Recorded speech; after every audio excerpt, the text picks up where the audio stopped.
प्यारे बच्चों नमस्कार। विज्ञान की कक्षा में आपका स्वागत है। आज हम कक्षा 6 के पाठ 8 जंतु की संरचना व उनके कार्यों के बारे में पढ़ेंगे। आज हम इस पाठ के भाग 1 का अध्ययन करेंगे। बच्चों, आज के इस भाग में हम जंतुओं की बाह्य संरचना और उनका सामान्य परिचय, जंतुओं के विभिन्न अंग और उनके क्या क्या कार्य होते हैं और ज्ञानेंद्रियों के बारे में विस्तार से अध्ययन करेंगे। तो चलिए बच्चों शुरू करते हैं। बच्चों, आपके घर के आसपास बाग बगीचे, नदी, तालाब, झरने, पहाड़ी क्षेत्र, मैदानी क्षेत्र, जंगल आदि ज़रूर होंगे और आप लोग वहाँ घूमने भी जाते होंगे। जब आप वहाँ घूमने जाते हैं तो आपको विभिन्न प्रकार के जंतु आप देखते होंगे, जैसे कि केचुआ, कछुआ, मछली, गिलहरी और तितलियाँ, रंग बिरंगी चिड़ियाँ और बहुत सारे अन्य जानवर, घोड़े आदि। और आप में से बहुत सारे बच्चे चिड़ियाघर भी घूमने गए होंगे। वहाँ पर भी आपने विभिन्न प्रकार के आकार के रंग बिरंगे जंतु देखे होंगे। तो बच्चों, हमारा आपसे एक ये सवाल है कि पृथ्वी पर सबसे बड़ा जंतु कौन सा है? और आपके मन में एक ही उत्तर आ रहा होगा और वो है हाथी। बच्चों, हाथी बड़ा जंतु तो है, परंतु पृथ्वी पर सबसे बड़ा जंतु ब्लू व्हेल है, जो समुद्र में पाई जाती है। बच्चों, तो बच्चों, हमने विभिन्न प्रकार के बड़े जंतु और छोटे जंतु जैसे कि चींटी और गेहूं में लगे हुए घुन, ये हमने देखे हैं। परंतु बच्चों, क्या आप जानते हैं कि बहुत सारे ऐसे भी जीव होते हैं जिन्हें हम अपनी आँखों से नहीं देख सकते, यानी कि सूक्ष्म जीव इतने छोटे होते हैं कि हमें उन्हें देखने के लिए एक विशेष प्रकार के यंत्र की आवश्यकता होती है, और वो यंत्र है सूक्ष्मदर्शी यंत्र। सूक्ष्मदर्शी यंत्र, ये सूक्ष्मदर्शी यंत्र है। इसमें बच्चों ये नेत्रिका होती है, ये आवर्धक लेंस होते हैं, यहाँ पर स्लाइड रखते हैं और ये इसका दर्पण होता है। ये देखिए, ये सूक्ष्मदर्शी यंत्र है और ये आपके विद्यालय में ज़रूर होगा। तो बहुत सारे छोटे जंतुओं को देखने के लिए हमें सूक्ष्मदर्शी यंत्र यानी माइक्रोस्कोप का प्रयोग करना पड़ता है। बच्चों, अब ये देखिए, ये है एक सूक्ष्मदर्शी यंत्र। जैसे कि हमने देखा नेत्रिका, फिर यहाँ आवर्धक लेंस है, यहाँ हम स्लाइड लगाते हैं और ये है दर्पण। तो सूक्ष्म संरचनाओं के अध्ययन के लिए सूक्ष्मदर्शी का हमें प्रयोग करना पड़ता है।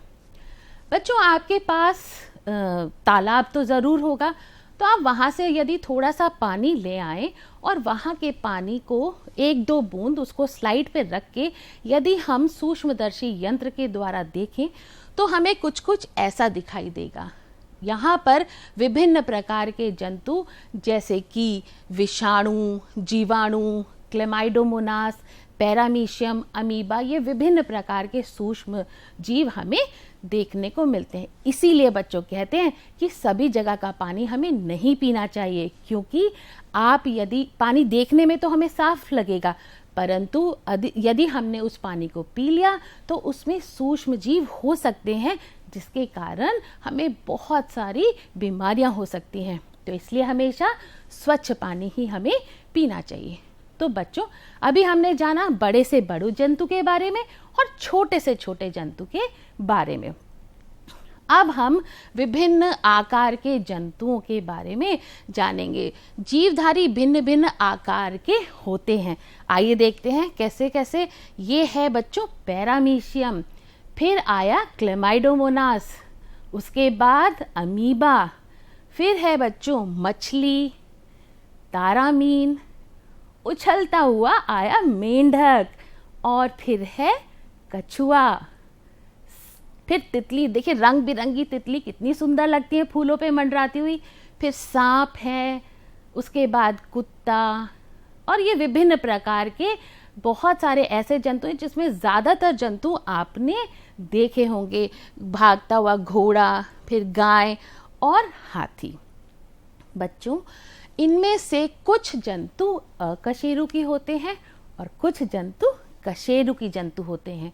यानी कि अकशेरुकी का अर्थ क्या होता है, ये आपने पिछले पार्ट में भी जाना था। अकशेरुकी का अर्थ होता है जिसमें कशेरुक दंड यानी रीढ़ की हड्डी नहीं होती, और कुछ जंतु ऐसे होते हैं जिनमें कशेरुक दंड होता है, उन्हें क्या कहते हैं, कशेरुकी जंतु बोलते हैं।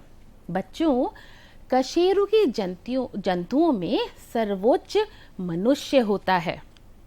तो आज के इस भाग में हम बहुत सारे ऐसे अंगों के बारे में जानेंगे जो कि विभिन्न जंतुओं में होते हैं।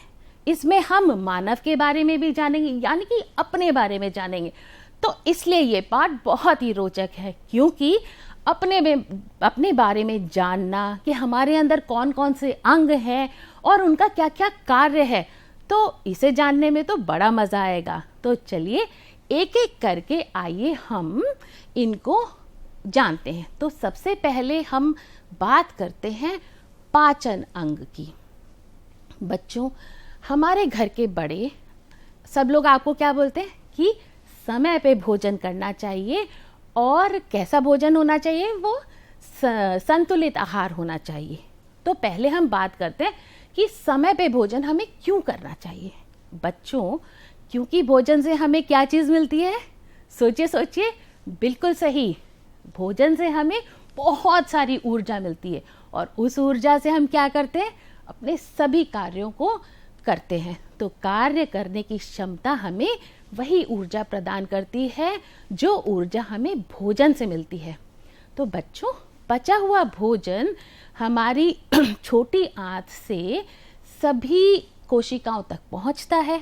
किसके द्वारा पहुंचता है, सोचिए, बिल्कुल सही बच्चों, रक्त के द्वारा पचा हुआ भोजन हर कोशिका तक पहुंचता है, और वहां ऑक्सीजन की उपस्थिति में भोजन का ऑक्सीकरण होता है। भोजन के ऑक्सीकरण से बहुत सारी ऊर्जा उत्पन्न होती है, और यही ऊर्जा बच्चों हमें कार्य करने की क्षमता प्रदान करती है। अब हम बात करते हैं संतुलित आहार की। तो बच्चों, आहार में कुछ पोषक तत्व होते हैं। कौन कौन से, प्रोटीन, वसा, फिर कार्बोहाइड्रेट या उसे मंड भी कहते हैं, विटामिन और लवण। तो ये सब पोषक तत्व हैं, और हमारे भोजन में ये सभी मौजूद होने चाहिए। तो इसलिए हमें संतुलित भोजन करना चाहिए। बच्चों, इनमें से मंड यानी कार्बोहाइड्रेट, वसा और प्रोटीन, ये सभी पानी में अघुलनशील होते हैं। तो इन्हें घुलनशील अवस्था में और सरल अवस्था में बदलने का कार्य पाचन क्रिया करती है।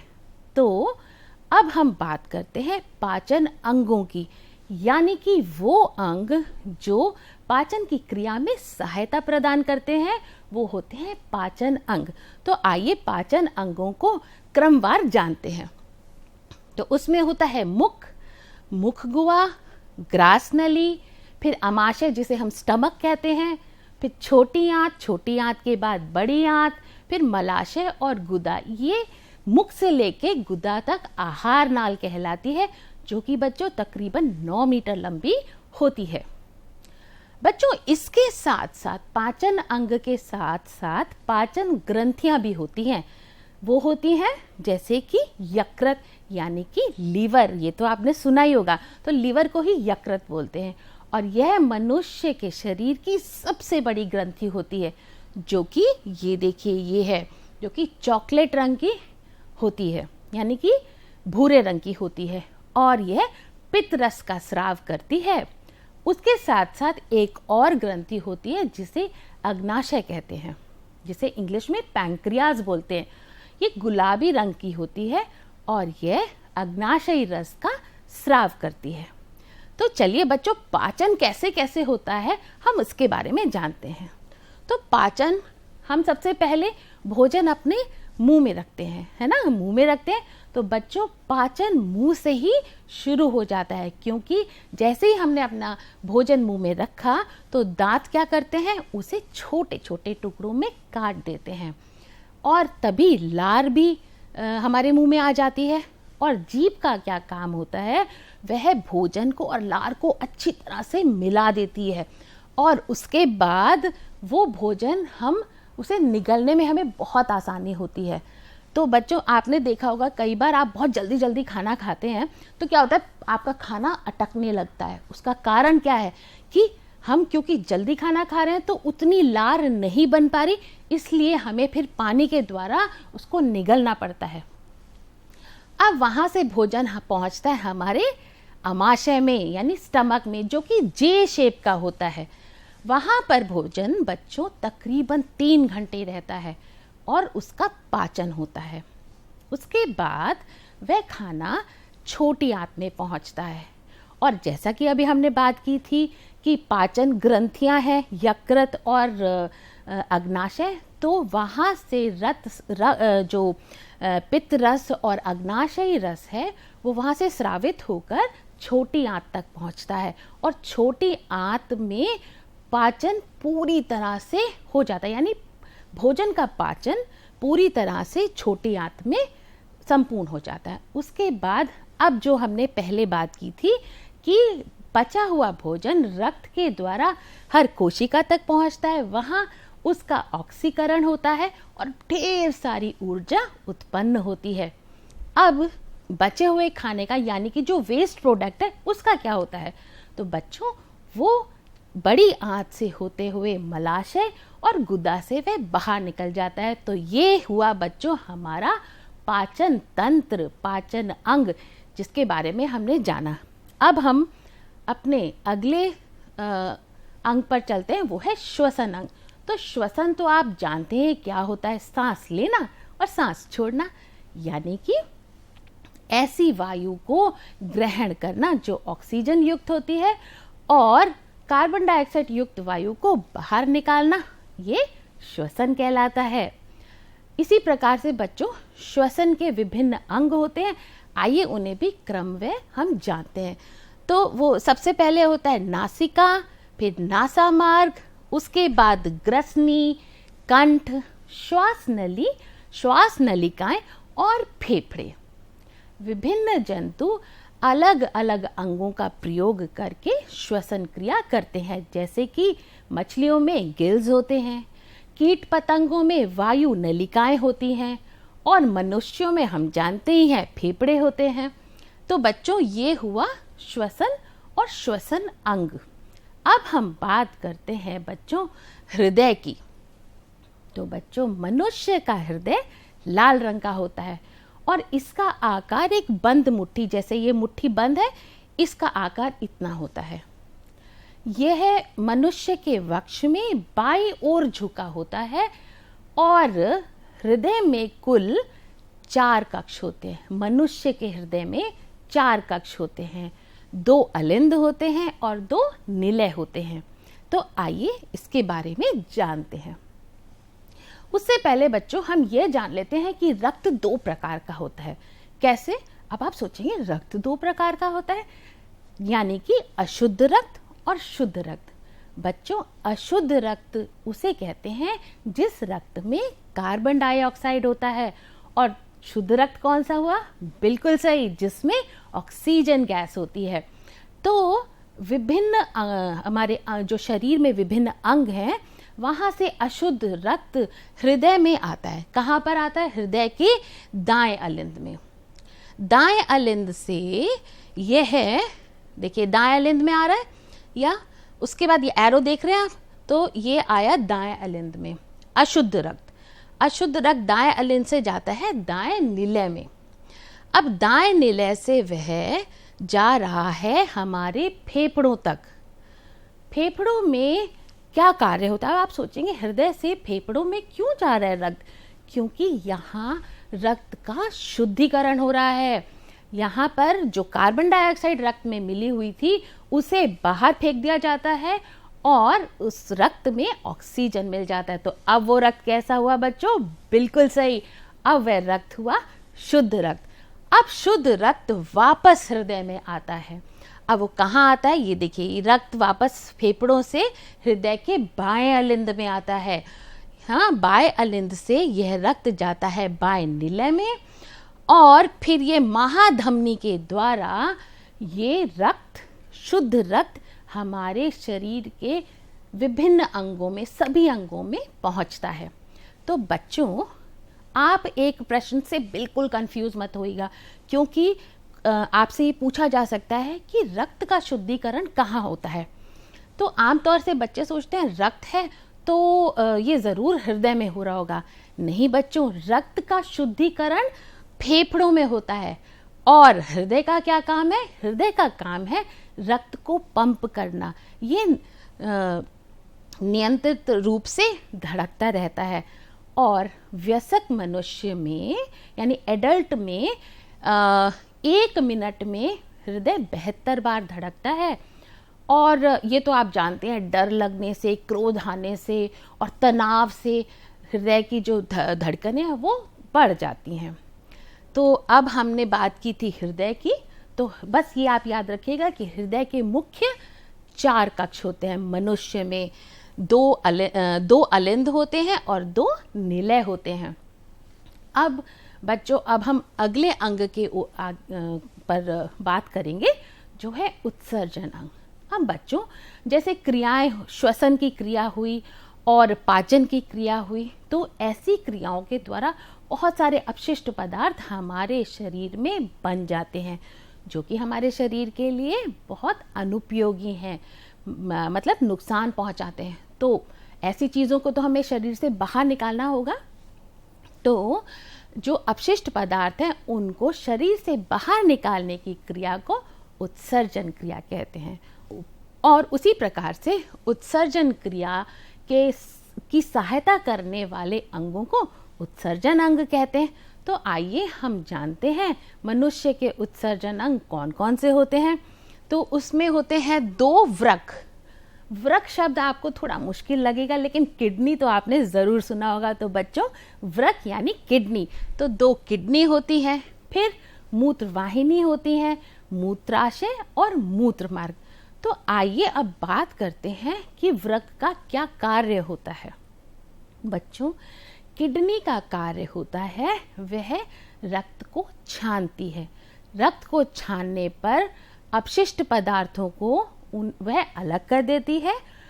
वे जो अपशिष्ट पदार्थ हैं वह मूत्र वाहिनी से होते हुए मूत्राशय और मूत्र मार्ग से होते हुए मूत्र के रूप में वे बाहर निकल जाते हैं। मूत्र में 95% यानी 95% जल होता है, 2.5% यूरिया होती है और 2.5% अन्य अपशिष्ट पदार्थ होते हैं। वृक्क तकरीबन 150 ग्राम की होती है।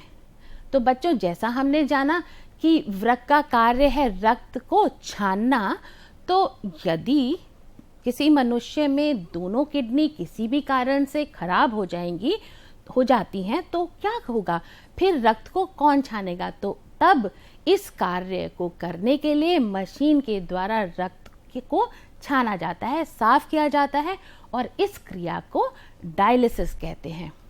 तो बच्चों, हमने अब उत्सर्जन अंगों के बारे में अच्छे से समझ लिया। अब हम अपने अगले तंत्र की ओर बढ़ते हैं, जो है तंत्रिका तंत्र। बच्चों, हमने पिछले कक्षा में भी जाना था किसके बारे में? संवेदनशीलता के बारे में। तो बच्चों, संवेदनशीलता क्या होती है? हर उद्दीपन के प्रति शरीर के द्वारा अनुक्रिया को संवेदनशीलता कहते हैं। जैसे कि उदाहरण, मैं आपको फिर से एक उदाहरण देती हूँ। जैसे गर्म वस्तु पे यदि हमारा हाथ लग जाता है तो हम क्या करते हैं? तुरंत हाथ को पीछे खींच लेते हैं। तो गर्म वस्तु पर हाथ लगना उद्दीपन होता है, और जो हाथ हमने पीछे खींचा वो क्या हुआ?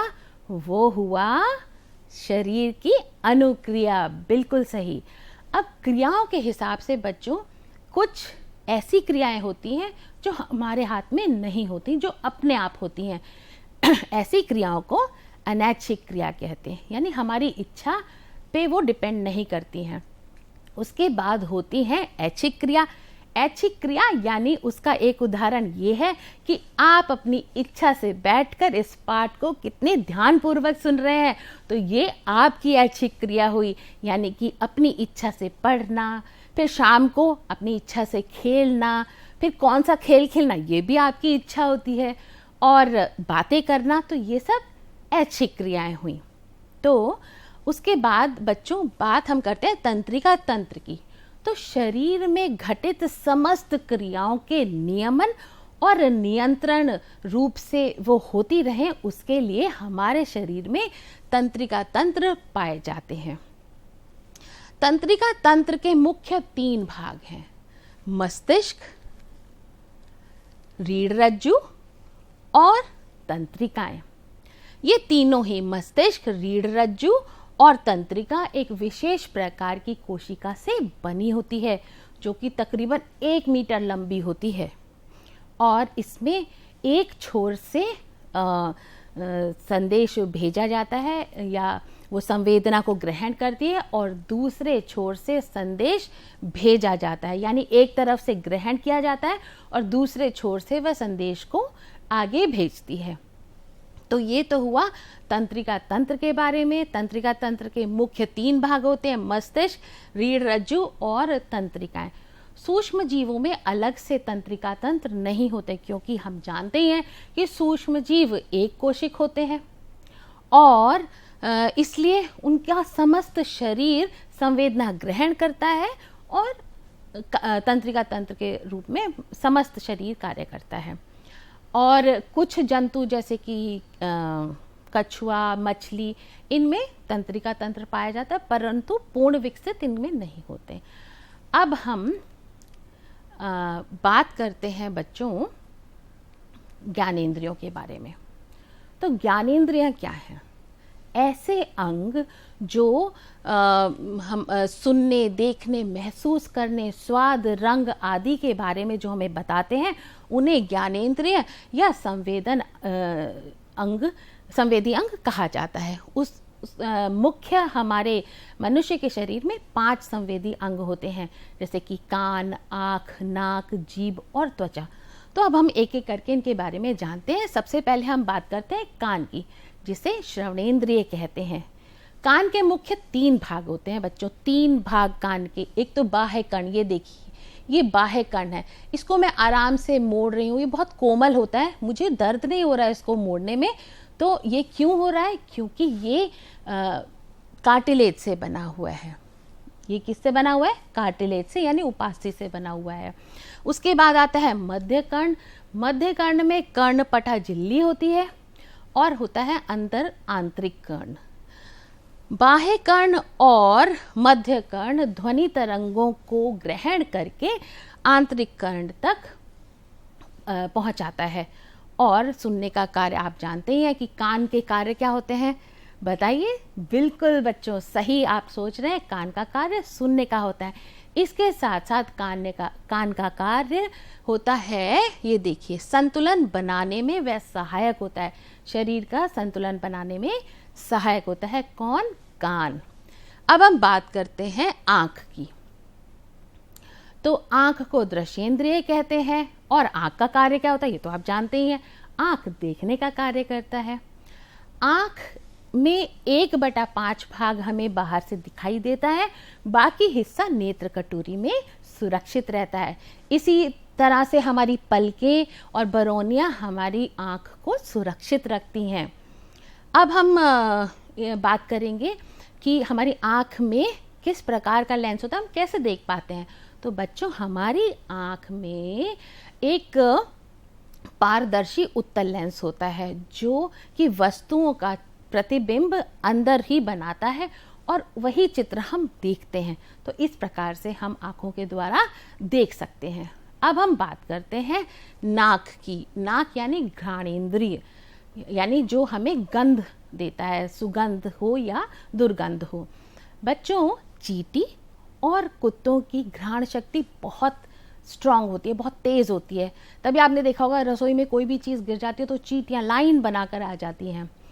और कुत्तों की बात अगर हम करते हैं तो पुलिस विशिष्ट प्रशिक्षण देते हैं कुछ कुत्तों को, और उसके द्वारा वो अपराधियों को पकड़ सकते हैं।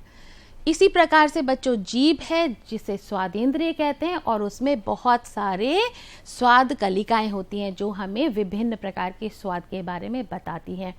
फिर हम बात करते हैं त्वचा की। तो त्वचा क्या होती है?